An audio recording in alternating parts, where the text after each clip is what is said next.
नमस्ते मैत्रिणींनो. हा बघा, हा माझा गवती चहा आहे. तर याची अजिबात वाढ होत नव्हती. तर मग मी तो बादलीमधून काढला आणि बघा त्याच्या मुळ्या किती वाढून गेल्या आहे खाली.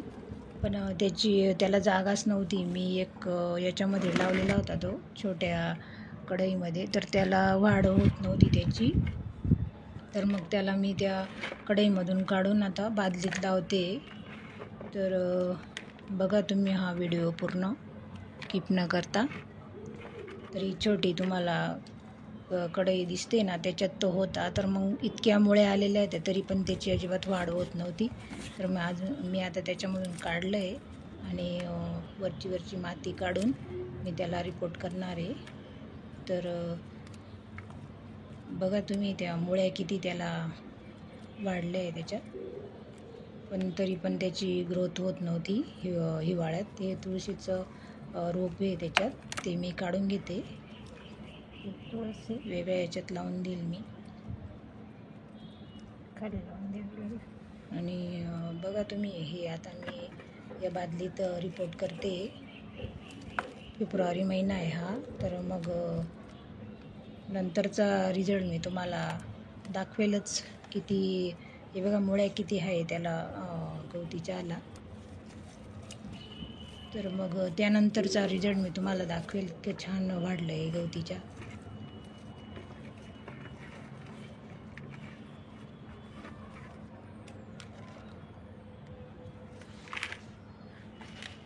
तर आता बघा, ही मातीवरून टाकून देते मी. तर तेव्हा अजिबात त्याला वाढ नव्हती.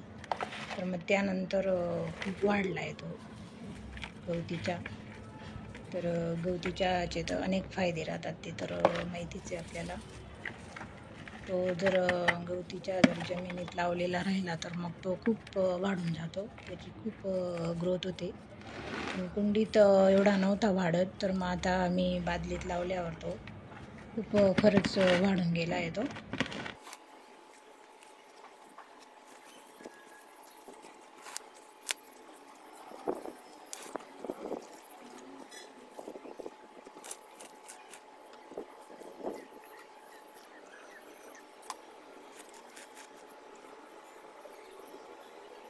बघा मैत्रिणींनो, किती हे झाड त्यानंतर किती वाढलंय बघा. बघू शकता किती छान झालंय हिरवगार. तर भरपूर प्रमाणात त्याची वाढ झाली. तर तेव्हा मी ते रिपोर्ट केलं होतं फेब्रुवारी महिन्यात. त्यानंतरचा हा रिझल्ट. तर लेमन ग्रास म्हणतात काही, आपण गवती चहा म्हणतो. तर मग त्याचे तर किती अनेक फायदे आहे, तर सगळ्यांनाच माहिती आहे. तर त्याचे आपण किती काय उपयोग करतो. चहामध्ये आपण त्याचा उपयोग करतो, भाज्यांमध्ये ते टाकून त्याचं आपण घेतो. तर त्याच्यामध्ये म्हणजे फायदेशीरच सगळे घटक राहतात. तर मग त्याच्यामध्ये phosphorus, magnesium, sodium, zinc, calcium असे भरपूर प्रमाणात जीवनसत्व असतं. त्याच्यामुळे तर ते म्हणजे पचनाला पण चांगलं असतं आपल्या पोटाला. म्हणजे आपण घेतलं तर ते मग ते आपण चहामध्ये घेतलं तर चांगलंच आहे. आणि ते असे म्हणजे हिरवंगार राहिलं आणि असं वरचे पानं कट करून ते म्हणजे पूर्ण ताजे पानं घेतले तर मग ते जास्तच फायदेशीर असतात बुवा.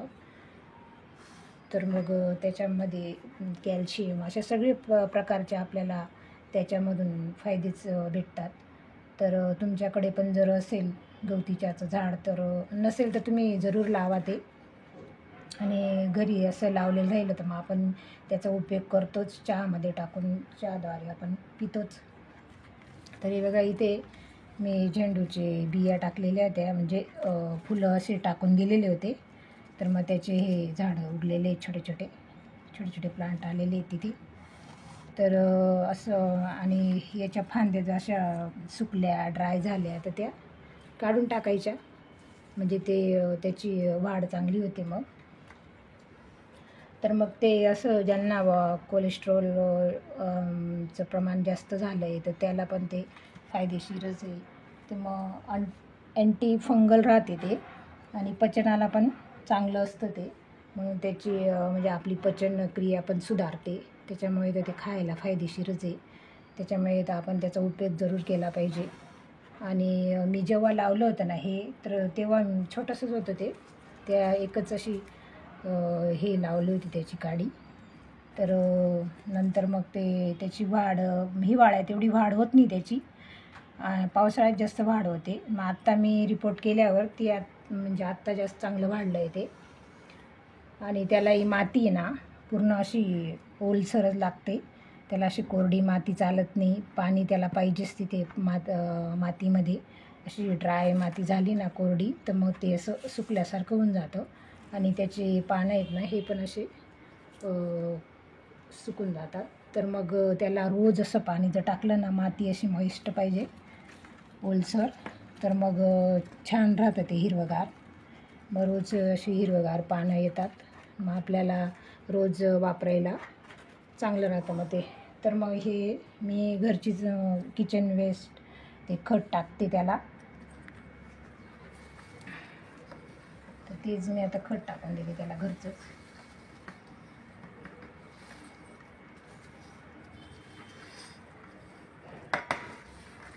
हे पण खत चांगलंच असतं घरचं. हे खत टाकून दिल्यावर मग पाणी टाकून देईल. तर त्याला रोज पाण्याची गरज असतेच, पाणी रोज टाकावं लागतं त्याला अशी कोरडी माती अजिबात चालत नाही. मग त्याचे पानं सगळे असे ड्राय कोरडे होऊन जातात. तर मग त्याला रोज पाणी टाकावं लागतं. तर आता उन्हाळ्यातसुद्धा त्याची एवढी वाढ झाली, अजून पावसाळ्यात अजून जास्त वाढ होते. त्याच्यामुळे मग बघू शकता किती छान झालं आहे त्याची. मग आता वरचं आता हे पानं आहेत ना वरचे, तर मी वापरायला मी कापून टाकेल त्याला. मग परत अजून ते खाली पूर्ण असं पूर्ण फांद्या फुटतील त्याला खालून. तर मग बघा तुम्हाला कसं काय वाटलं हा माझा गवतीच्या. तुमच्याकडे जर नसेल तर तुम्ही पण जरूर लावा. आयुर्वेदिक झाड राहतं ते, चांगलंच असतं आपल्या तब्येतीसाठी. तर त्याचा थोडाफार आपण प्रमाणात वापर केला तर चांगलीच गोष्ट आहे. तर मग तुमच्याकडे आहे का नाही ते मला कमेंट करून सांगा. आणि बघा मग कसा वाटला व्हिडिओ. लाईक करा, शेअर करा, सबस्क्राईब करा. धन्यवाद. बघा मैत्रिणींनो, हा 28 एप्रिलचा झाडाचा रिझल्ट आहे. आत्ता असं हे झाड वाढलेलं आहे. धन्यवाद.